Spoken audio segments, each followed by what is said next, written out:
잠언서 22장 5절부터 10절 같이 읽습니다. 시작.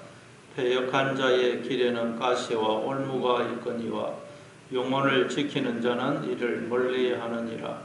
마땅히 행할 길을 아이에게 가르치라. 그리하면 늙어도 그것을 떠나지 아니하리라. 부자는 가난한 자를 주관하고 빚진 자는 체주의 종이 되느니라. 악을 뿌리는 자는 재앙을 거두리니 그 분노의 기세가 쇠하리라. 선한 눈을 가진 자는 복을 받으리니 이는 양식을 가난한 자에게 주민이라.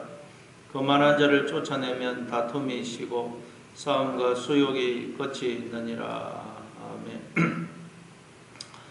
5절에 보니까 패역한 자의 길에는 가시와 올무가 있거니와 영혼을 지키는 자는 이를 멀리 하느니라. 그렇게 말합니다. 패역한 자의 길에는 가시와 올무가 있다. 가시는 찌르는 것이죠. 그러니까 가시가 찌르니 얼마나 아프겠습니까? 그리고 올무는 새나 짐승을 잡는 것이죠. 그래서 올무에 걸리면 이제 도망을 못 갑니다. 그리고 벗어나려고 하면 할수록 더 얼금해져. 근데 패역한 자의 길에는 가시와 올무가 있다. 그러니까 가는 동안 너무너무 가시가 찔러서 아프고 또 올무에 걸려서 사실은 속박당한 채 사실은 벗어나지를 못하죠. 못 가는 것입니다. 그런데 패역한 자의 길에는 그렇게 가시와 올무가 있다. 그러니까 이 길, 패역한 자의 길은 사실은 길이 아니죠. 가시가 있고 올무가 있으니 그게 무슨 길이겠어요? 길이 아닌데 그런데도 그게 길인 줄 알고 착각하고 계속 그리 가는 것입니다. 그러니까 계속 가시에 질려서 아프고 속박이 당해 얼금 매여서 결박이 당해서 가지도 못하고 자유가 없고. 사실 우리가 인생을 살면 그렇지 않습니까? 인생을 살면 얼마나 많은 그런 갈등, 번민, 고통, 아픔, 두려움, 미움 그런 것들이 우리를 찌르고 아프게 합니까? 그리고 우리가 속박이 당하지 않습니까? 여러 가지 걱정에 속박당하고 미움에 속박당해서 결박당했죠. 못 벗어납니다. 자유가 없어요. 왜 그렇습니까?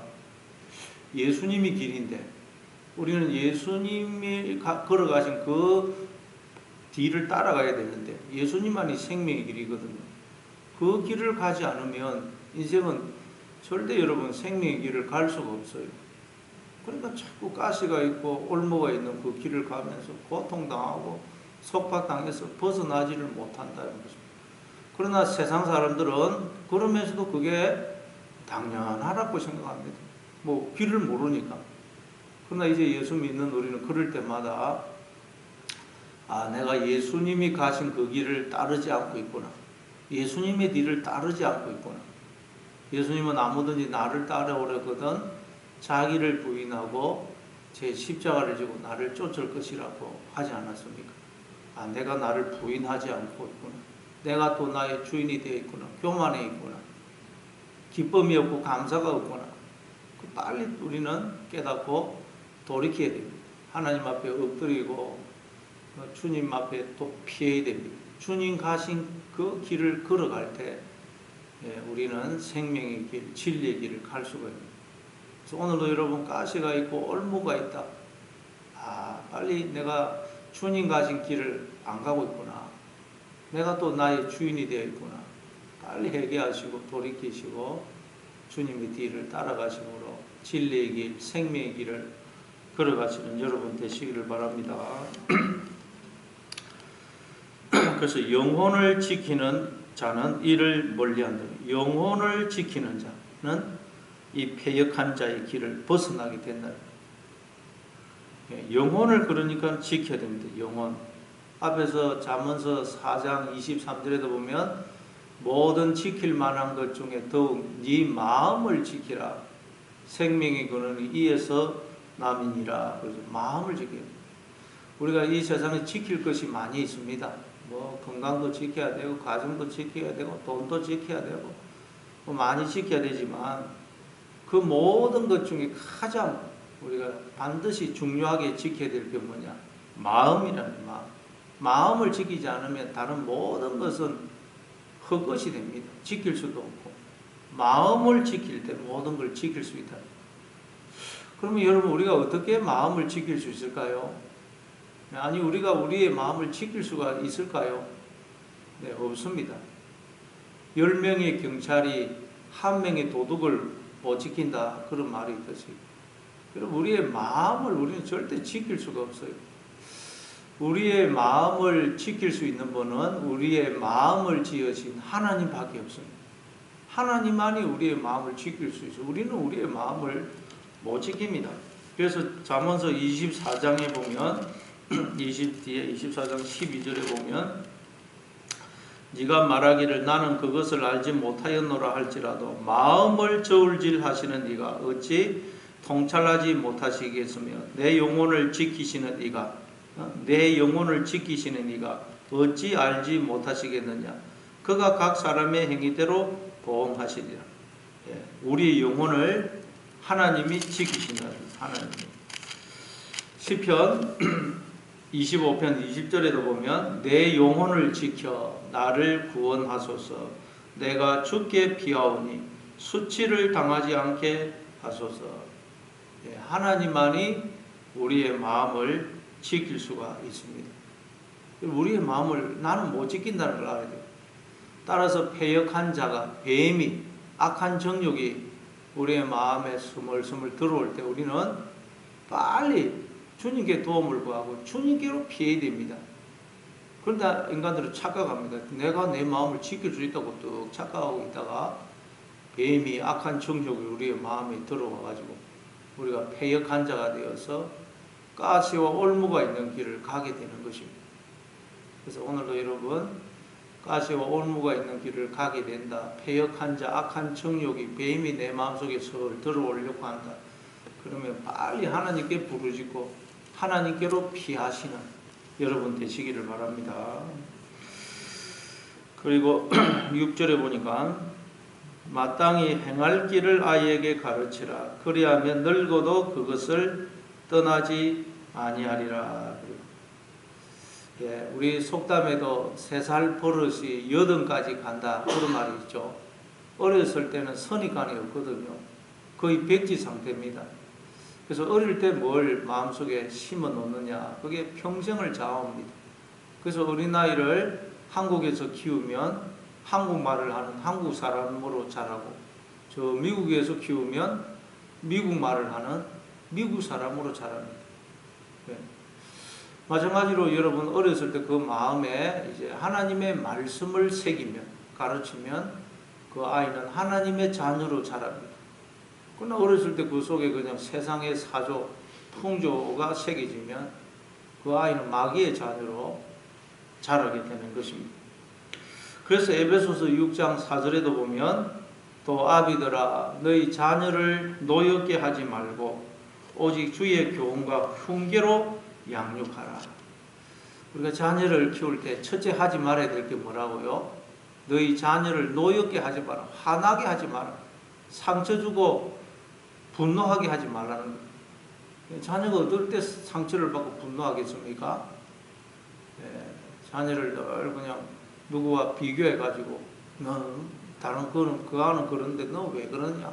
비교해서 무시할 때, 그 인격을 존중하지 않을 때, 함부로 대할 때, 약속을 지키지 않을 때, 부모가 진실을 하지 않을 때, 그럴 때 자녀는 상처를 받고 분노가 생깁니다. 그러니까 여러분, 부모가 자녀를 가르치기 위해서는 부모인 우리가 날마다 말씀을 배우고 익히고 해서 하나님의 사람이 되어야 됩니다. 그래서 자녀는 부모의 뒷모습을 보고 배운다 그러지 않습니까? 말로 아무리 해봤자 안 됩니다. 우리의 삶을 보고 자녀는 배우는 것입니다. 그래서 너의 교훈과 훈계로 양육하지 말고 너의 교훈과 주의 교훈과 훈계로 양육해라. 주의 교훈과 훈계. 나는 옛날에 이래서 내 생각은 뭐 라떼는 버리라 그런 말을 하죠. 주님의 교훈과 훈계. 그러기 위해서는 우리가 철저하게 우리가 먼저 하나님의 말씀을 늘 배우고 익히고 묵상해서 하나님의 사람이 되어야 됩니다. 그러나 그런 점에서 우리가 다 부족합니다. 참 부족하기 때문에 우리는 잘못하면 자식들한테도 미안하다고 솔직하게 이야기하고, 그리고 또 하나님 앞에 은혜를 구해야 됩니다. 우리가 다 부족하기 때문에. 늘 하나님 앞에 부족하기 때문에 은혜를 구하고 좀 우리가 기도해야 될 줄 믿습니다. 그리고 7절에 보니까 부자는 가난한 자를 주관하고 빚진 자는 채주의 종이 되느니라. 그렇습니다. 요즘도 마찬가지죠. 돈이 있으면 사람을 일꾼으로, 직원으로, 부하로, 종으로 부릴 수가 있어요. 돈이 있습니다. 돈만큼 힘이 있는 게 없습니다.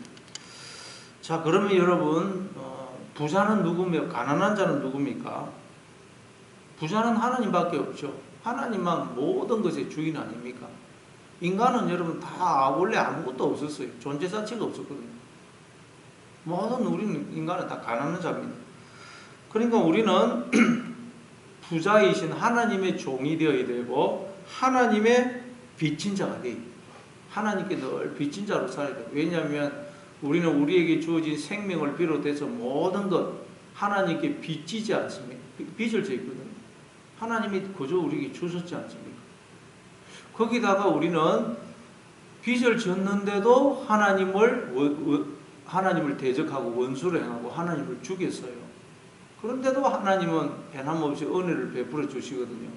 그러니까 우리는 빚 위에 빚을 진 자들이에요. 빚 위에 빚을 진 자. 빚을 졌는데도 갚을 수 없는 빚을 졌는데 또 거기다가 하나님이 용서해 주셨기 때문에 빚 위에 빚을 진 자입니다. 그러니까 우리는 늘 하나님의 종이 되고 하나님께 빚을 진 자로 살아야 돼요. 빚을 진 자. 그런데 여러분, 우리는 하나님께만 빚을 진 게 아니고 사실은 주변의 사람들에게도 빚을 졌어요. 왜냐하면 하나님은 우리에게 은혜와 사랑과 복을 주시되 또 내 주변의 사람들을 통해서 은혜와 사랑과 복을 주시거든요. 여러분, 부모가 없고 뭐 형제가 없고 주변에 사람들이 없다면 내가 어떻게 살겠어요? 절대 못 삽니다. 하나님은 은혜와 사랑과 복을 주시되 내 주변의 사람들을 통해 주시는 거예요. 그래서 로마서 13장 8절에 보면 사랑의 빚 외에는 아무 빚도 지지 말라고 그러죠. 그 말은 늘 사랑의 빚진 자로 살라는 것입니다. 하나님과 사람들에게 사랑의 빚을 졌다. 그래서 늘 그냥 고맙고 미안하고 죄송스럽고 감사하고 황송한 마음을 가지고 살라는 거예요. 우리는 늘 빚진 자의 마음으로 살아야 됩니다. 빚진 자. 하나님께 빚을 졌고 주변의 사람들에게도 빚을 졌어요. 그래서 우리는 어떤 자세로 살아야 되느냐. 도피성에 도피한 사람, 살인을 했지만 실수로 사람을 죽였을 때는 도피성으로 도망가면 살 수가 있어요. 그 도피성으로 도망가면 이제 살인자가 그 원수를 갚으려고 하는 사람이 그 도피성에는 못 들어옵니다.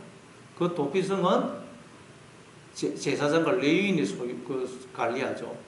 그래서 그 도피성에 도망간 사람은 제사장과 레위인들의 섬김으로 사는 거예요. 그래서 뭐 농사를 지을 것입니까? 무슨 일을 할 거면 아무것도 못 합니다.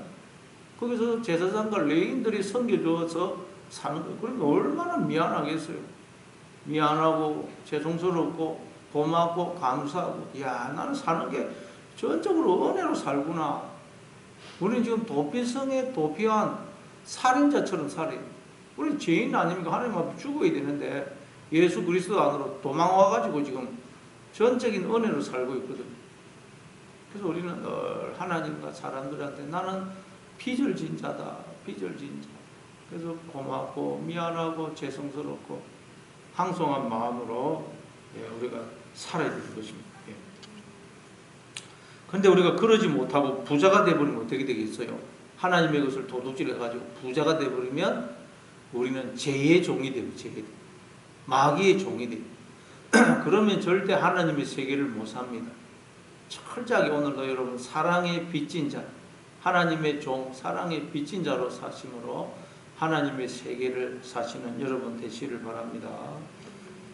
또 8절에 보니까 악을 부리는 자는 재앙을 거두리니 그 그 분노의 기세가 세하리라. 악을 뿌리는 자는 재앙을 거둔다는 거죠. 갈라디아서 6장 7절에도 보면 사람이 무엇으로 심든지 심은 대로 거둔다. 항상 우리는 심은 대로 거둔다는 걸 알아야 돼요. 악을 뿌리면 재앙을 열매로 거둡니다. 선을 뿌리면 생명과 복을 열매로 거둔다는 거예요. 근데 우리가 보기에는 악을 뿌리는 사람이 이 세상에서 더 잘 되는 것처럼 보여요. 악을 뿌리는 사람이 더 잘 되고, 악하게 사는 사람, 거짓말하고 사기치고, 이런 사람이 더 잘 되는 것 같아요. 그래서 우리 예수 믿는 사람들이 늘 시험에 드는 거예요. 시험에. 실족하고 난다 그러죠. 하나님이 하시는 일이 잘 이해가 안 돼요. 그러나 여러분, 뒤에 뭐라 그래요? 그 분노의 기세가 세하리라. 그 2절에 기세 앞에 이 숫자 2가 붙어 있고 밑에 보면 지팡이 되어 있죠. 분노의 지팡이. 또 분노라는 말이 교만이라는 뜻도 됩니다. 교만의 지팡이가 세어버린다는 거예요. 그러니까 악을 행하는 사람은 하루아침에 망한다는 거예요. 그러니까 여러분, 악을 행하는 사람들 때문에 시험에 들지 말라는 것입니다. 그래서 시편 37편 1절에도 보면 악을 행하는 자들 때문에 불평하지 말며 불의를 행하는 자들을 시기하지 말지어다. 그들은 풀과 같이 속히 배임을 당할 것이며 푸른 채소같이 세잔날 것이로다. 여호와를 신뢰하고 선을 행하라. 땅에 머무는 동안 그의 성실을 먹을 거리로 삼을지어다. 악을 행하는 사람들, 그런 사람 잘 되는 거 보고 뭐 부러워하고 왜 이러냐 불평할 필요가 없다는 거예요. 악을 행하는 사람은 결국 망한다는 망한다. 그래서 하나님 우리는 악을 못해도 행하도록 계속 예수 믿는 우리는 하나님께서 가만히 안 두시는 것입니다. 징계하시는. 그래서 인생에 힘이 드는 거죠. 그래서 여러분 그 로마서 12장 19절도 보면 원수 갚는 것은 내게 있으니 내가 갚을 것이다. 그러니 너는 원수가 줄이거든 먹이고 목마르거든 마시게 하라 그러죠. 원수 갚는 건 하나님께 있습니다. 내가 갚으려고 하지 말고 우리는 늘 빚진 자로 그렇게 살아가시는 여러분 되시기를 바랍니다. 또 9절에 보니까 선한 눈을 가진 자는 복을 받으리니 이는 양식을 가난한 자에게 줌이니라. 선한 눈을 가진 자. 선한 눈을 가진 자는 복을 받는다 그래요. 그럼 여러분 우리 인간들 중에 선한 눈을 가진 자가 있습니까? 없습니까? 없죠. 로마서 3장 10절에 보면 의인은 없나니 하나도 없고 깨닫는 자도 없고 하나님을 찾는 자도 없고 다 치우쳐 무익하게 되고 선을 행하는 자는 하나도 없다 그러죠. 인간들 중에는 의인이 선인이 하나도 없습니다.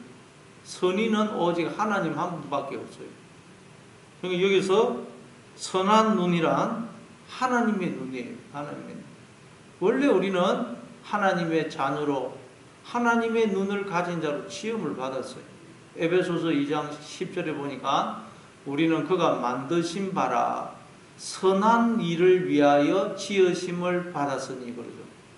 우리는 선한 일, 하나님의 자녀로 하나님의 눈을 가져서 우리는 선한 일을 하도록 하나님을 드러내고 하나님을 나타내도록 지음을 받았어요.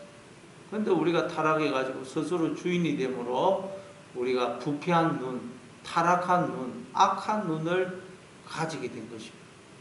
그래서 우리는 하나님을 못 봅니다.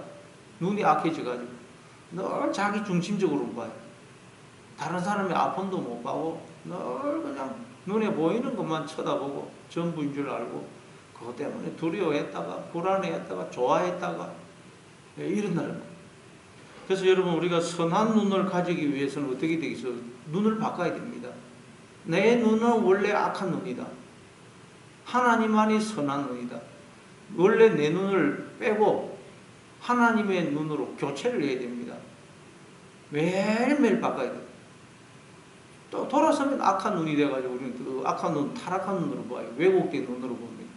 그래서 계속 우리는 날마다 순간순간마다 눈을 바꿔야 돼요. 하나님의 눈으로, 하나님의 시각으로 모든 걸 봐요. 하나님의 눈으로 보면 어떻게 되겠어요?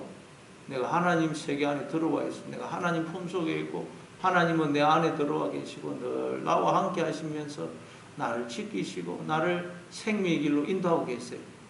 모든 인간들도 보니까 하나님의 자녀예요. 내가 모든 사람들을 통해서 또 은혜를 받고 사랑을 받고 있어요. 그런데 또 많은 사람들이 하나님을 알지 못해서 퇴역한 자의 길을 가고 있고 사망의 길을 가고 있어요. 그러니까 우리는 여러분 이 눈을 하나님의 눈으로 보면 참 항상 감사하게 되고 또 하나님을 알지 못하는 사람들 보면 너무너무 불쌍. 이게 여러분 선한 눈을 가진 선한 눈. 선한 눈을 가진 사람은 복을 받는다는 거예요. 왜? 선한 눈을 가지면 하나님의 은혜와 사랑이 내한테 부어지고 있거든. 주변의 사람들을 통해서도 내가 은혜를 받고 있고. 그래서 복을 받는데 이는 양식을 가난한 자에게 주민이라. 양식, 은혜를 베푸는 것입니다. 물질적으로도 우리가 가난한 사람이 있으면 우리는 도와줘야 되고 또 영적으로도 하나님의 은혜와 사랑과 복을 우리는 나눠줘야 됩니다. 예수님도 우리에게 자신을 생명의 뜻과 생수를 주려고 오셨죠. 그러기 위해서는 예수님이 십자가에 달려 죽으셔야 했습니다. 죽으시니까 성령으로 오시지 않습니까? 생명의 떡으로 생수로 오시지 않습니까? 그런데 우리도 죽어야 됩니다. 날마다 내가 죽어야지. 내가 살아있으면 절대 우리는 선한 눈을 가질 수도 없고 또 양식을 나눠줄 수도 없습니다. 오늘도 이걸 철저하게 나는 죽어서 내 눈은 빼고 하나님의 눈으로 바꾸어서 하나님의 눈으로 바라보심으로 오늘도 양식을 은혜와 사랑과 복을 베풀어주고 오늘도 하나님의 세계를 사시는 그런 하루가 되시기를 바랍니다. 또 10절에 보니까 거만한 자를 쫓아내면 다툼이 쉬고 싸움과 수욕이 그치느니라. 거만한 자를 쫓아내면 다툼이 쉬고 싸움과 수욕이 그친다. 그러니까 여러분 우리 가운데 다툼이 싸움이 수욕이 왜 온다는 것입니까? 거만하기 때문에. 교만 때문에 다툼이 있다. 싸움이 있고 수욕이 있다. 교만 때문에. 그래서 우리가 낮은 자리로 내려가면 다툼이 없어집니다. 그리고 부부 사이도 싸우고 뭐 사람과도 싸우면 이유가 뭐냐? 교만하기 때문에. 교만하기 때문에 싸우는. 낮아지면 그냥 낮은 곳으로 내려가는데 뭐 싸울 일이 뭐가 있겠어? 그 싸움이 있다. 또 내가 교만하구나.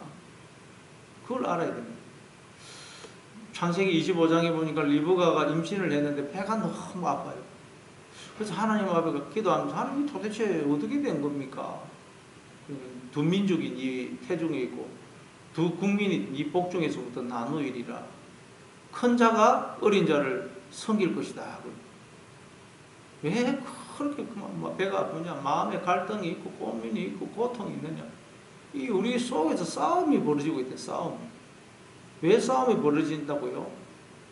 큰 자는 어린 자를 섬기려고 하나님은 우리를 섬기려고 그러는데 작은 자인 우리는 자꾸 높아지려고 그래. 높아지려고. 그래서 그냥 하나님은 자꾸 우리를 낮추시려고 그러는데 우리는 높아지려고 그러고 싸움이 벌어지는 거예요. 그래서 여러분 우리가 이 싸움이 멈추기 위해서 내 마음속에 갈등, 고통이 없어지기 위해서는 우리가 낮아져야 돼요. 낮은 곳으로 내려가면 우리는 하나님을 만나게 됩니다. 낮은 곳으로 내려가면 여러분 우리는 우리에게 생명과 평안이 주어집니다. 낮아져요. 오늘도 우리가 여러분 갈등이 있고 고통이 있다, 가시가 있고 올무가 있다. 내가 또 교만하구나 깨닫고 속히 하나님 앞에 엎드리시는 하나님 발밑으로 내려가시는 주님을 앙망하시고 주님 앞에 도움을 구하시는 그래서 오늘도 진리의 길, 생명의 길을 걸어가시는 여러분 되시길 바랍니다.